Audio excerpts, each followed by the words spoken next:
When genuine love enters the picture, something astonishing happens. Those same walls begin to move. They don't crumble. That would feel too unsafe. Instead, the fortress quietly redesigns its architecture around you. The distance is still visible, but it shifts from reflexive defense to calculated strategy. Think of a chess grandmaster who once played only to protect the king. Now the very same moves are crafted to create lines of sight toward the queen. In psychological terms, a classic avoidant protects their sense of autonomy as if it were oxygen. Love appears to threaten that autonomy because intimacy seems to require surrender. But a deeper truth cracks the surface. Autonomy is not the opposite of connection. It is the precondition for a connection that feels voluntary and therefore safe. Once the avoidant senses that you respect their right to step back, they begin using distance not to flee but to breathe. Each pause in communication becomes a controlled exhale, a moment to metabolize an emotion they have almost no language for. Watch closely, and you'll see the timing change. Their disappearances grow shorter, almost rhythmic, like a diver who must return to the surface more often than before because the treasure below has suddenly become too captivating to abandon. Philosophically, this shift mirrors the tension between the Apollonian and Dionysian impulses that Nietzsche wrote about. The Apollonian side, order, boundaries, self-mastery, has long dominated your avoidance inner kingdom. Love is Dionysian, chaotic, intoxicating, unpredictable. The first sign of transformation is not a surrender of order, but a renegotiation. The avoidant allows a touch of chaos in, but only within a perimeter they can redraw on the fly. That is why their texts may arrive at odd hours, or why they may propose encounters framed as casual or brief. These overtures are not meaningless, they are field tests. They are mapping the territory where autonomy and intimacy can coexist without either one dying of suffocation. Here's the paradox you must seize. Their strategic retreat is actually progress. Most people misread silence as indifference, assuming the relationship is flatlining. In reality, the avoidant is performing an emotional audit, calculating how much closeness they can sustain before their nervous system snaps back into survival mode. They step away to preserve the fragile possibility of stepping closer tomorrow. Your job is to hold your emotional ground without chasing, because pursuit only confirms their old script that love equals captivity. When you demonstrate that you can let the distance breathe without panicking, you become the first person who proves intimacy can happen without intrusion. That single experience rewrites years of subconscious programming more effectively than 100 declarations of affection. Notice too how their language changes after every strategic retreat. At first you'll get neutral status updates, safe, surface level. The moment love begins to rewrite the script, the updates contain micro confessions. I was thinking about what you said. I remembered that cafe you like. I wanted your opinion on something. Each message is a breadcrumb of vulnerability wrapped in plausible deniability. They may not be ready to serve the whole meal, but they're inviting you into the kitchen. To the untrained eye, those crumbs look random. To the attuned eye, they are laser-targeted, selected facts meant to test whether you can honor the depth behind the trivia. This is why patience isn't passive, it's precision. You are not waiting for them to change. You are witnessing them restructure the very mechanisms they once used to keep you out. Every measured step back is an investment in a future step forward. If you can recognize that pattern, you stop feeling abandoned and start feeling entrusted. And when someone grants you access to the blueprints of their defenses, you are no longer just a guest in their life, you are a co-architect of their freedom. So when you see the distance reappear, don't ask, why are they leaving? Ask, what new room are they building for us? Understanding that difference turns confusion into clarity, doubt into power, and fear into the rarest currency of all. Patient, conscious love, eager to grow rather than run. The walls are moving Stand still long enough to notice, and you'll discover they're moving toward you. You want to know the truth about an avoidant in love? You'll never hear it from their mouth first. You'll see it leak out of them in ways they don't even know how to control. Because love for an avoidant is not expressed, it's leaked. It escapes through the cracks they can't seal fast enough. The most telling sign, their eyes, their stare. That's that one unguarded moment when they look at you a second too long. And the emotional fortress they built for decades flickers like a light bulb under too much current. Avoidants don't fall in love the way others do. They don't announce it. They don't shout it from rooftops or post it on Instagram. They tremble through it. Love to them is an emotional ambush. It's like suddenly being underwater in a world they thought was air. And that stare, the one you caught when they thought you weren't watching, that's not a gaze of peace. It's internal panic. It's someone realizing they've been pierced, not by a weapon, but by something far more dangerous, intimacy. From a psychological perspective, that stare is a trauma response colliding with hope. The avoidant has trained their nervous system to associate closeness with entrapment. Their entire inner world is built around managing control. Control of their space, control of their emotions, control of their exposure. But love is the ultimate wild card. It can't be predicted, and more importantly, it can't be controlled. So when love hits an avoidant, you're not watching a person enjoy emotional safety. You're watching a system go into shock. And that's why their eyes will say what their words won't. That flicker in their expression is a crack in their psychological armor. Their jaw may tighten, their posture may stiffen, they might even look away quickly, but make no mistake, what you saw in that one moment was real. Realer than any "I love you" forced through clenched lips. Because the avoidant doesn't declare love, they endure it. Now let's go deeper. Philosophically, love for an avoidant is a confrontation with the self. They've spent most of their life splitting, keeping their public self clean, composed, controlled, while exiling the emotional self into a locked room. But when they fall in love, that emotional self starts kicking the door down. That's the battle playing out in their eyes when they look at you. It's not just, do I love this person? It's what part of me am I going to have to resurrect to love this person fully? And that question terrifies them because the buried parts are often tied to pain, vulnerability, and the memories they promised themselves they'd never relive. So when you're sitting across from an avoidant and you catch them staring in silence, don't rush to fill the space. That silence is sacred. That's not awkwardness, that's awakening. Their mind is scrambling for defense, but their body is already speaking the truth. You've bypassed their logic and touched their nervous system, and the body never lies.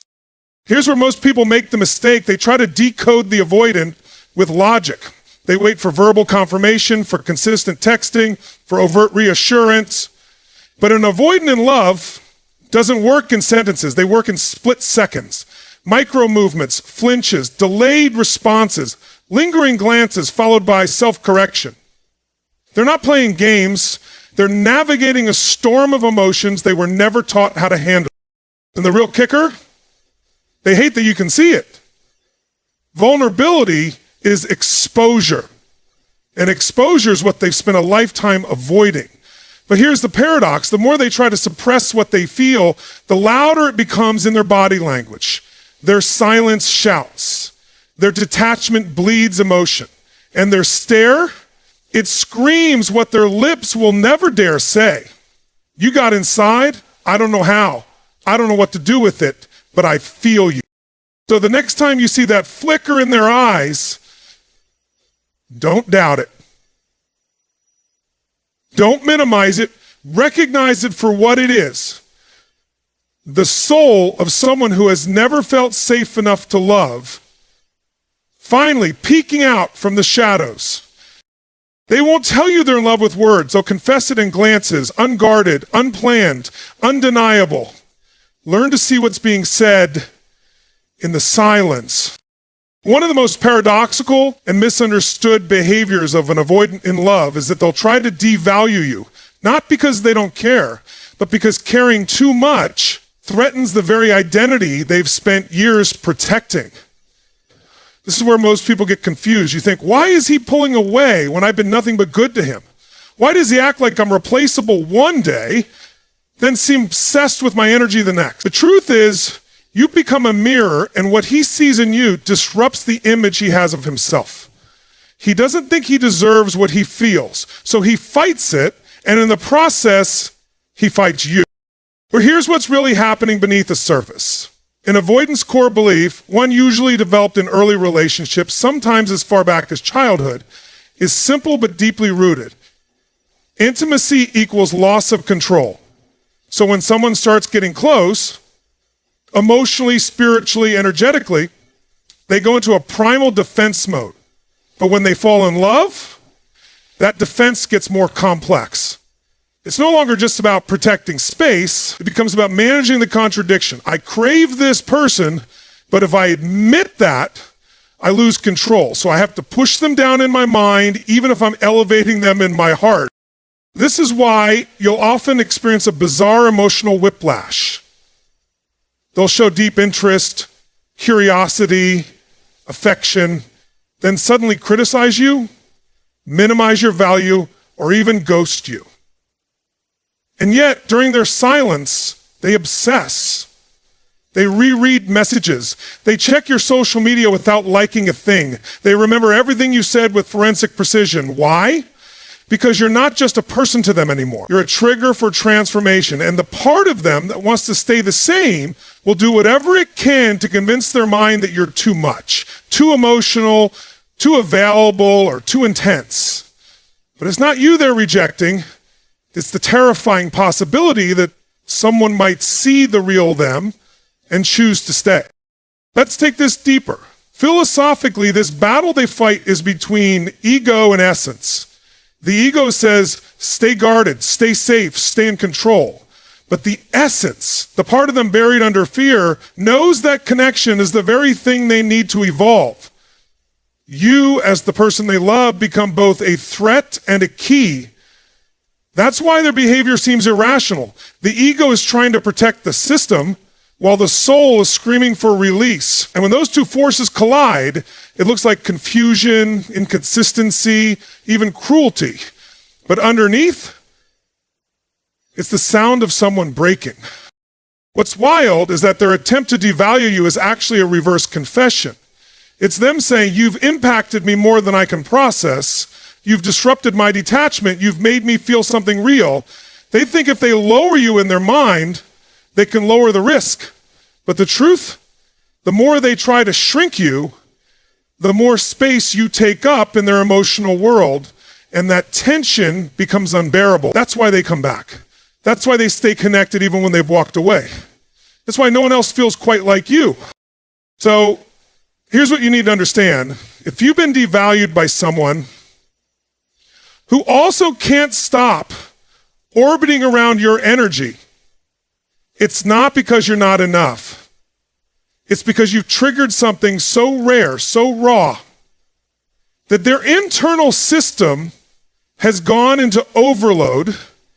They're afraid to lose you, but more afraid of what loving you will require them to become.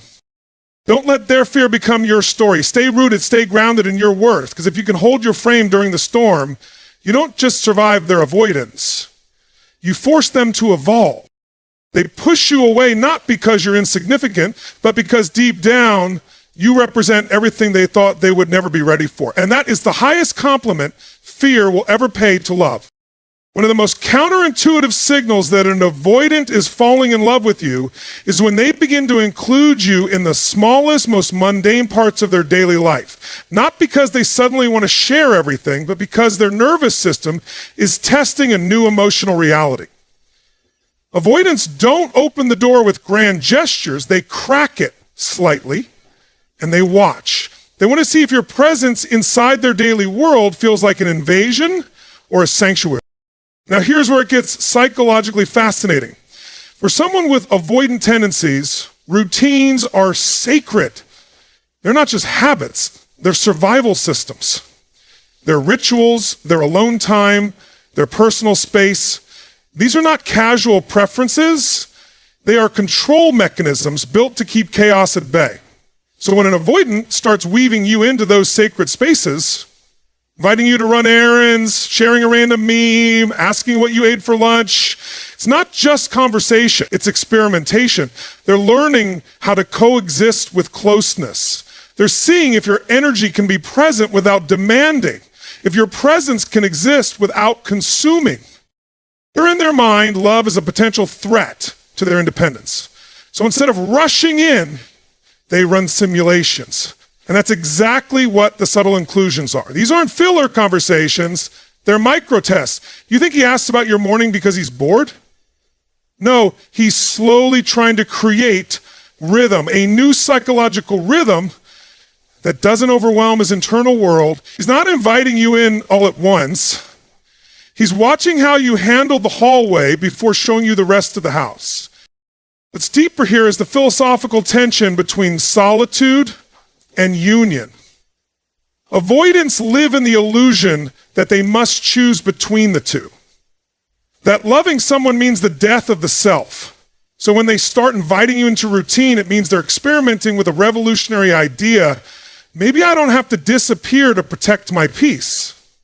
Maybe I can share time, space, and decisions without losing my core.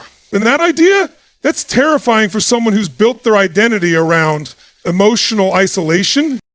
This is why it's crucial not to underestimate the small stuff. To the avoidant, small is big.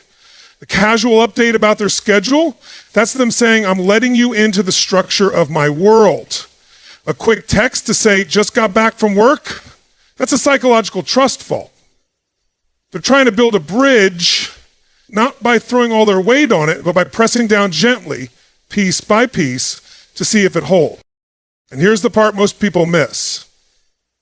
These efforts are usually followed by withdrawal, not because you did something wrong, but because they're recalibrating.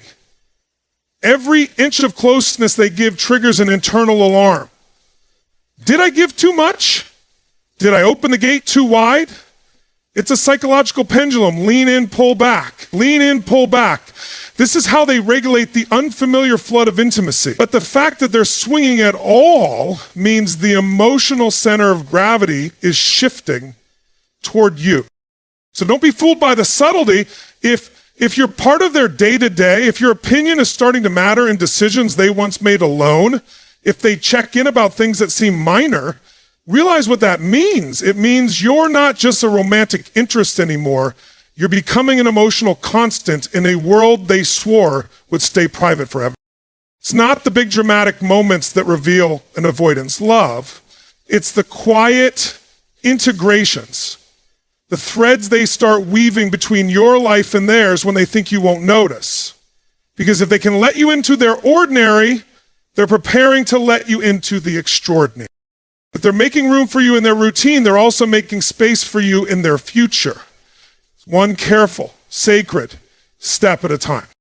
Here's where the confusion hits hardest. When an avoidance starts showing up during your silence, not with declarations, not with apologies, but with strange, almost passive signals, a reaction to your story, a song they sent randomly, a check-in that feels both casual and calculated, and it leaves you wondering, what is this? Is it emotional breadcrumbs? Or is this love trying to surface through fear? You've got to understand something critical about the psychology of avoidance. Direct vulnerability is often impossible. Their nervous system is wired for self-preservation. So when love begins to stir inside them, they rarely confront it head on. They sidestep it. They leak it. And when you go silent, when you stop initiating, stop chasing, stop rescuing, you trigger the awakening. Not because they suddenly realize they're losing someone valuable, but because your absence exposes their attachment wounds in real time.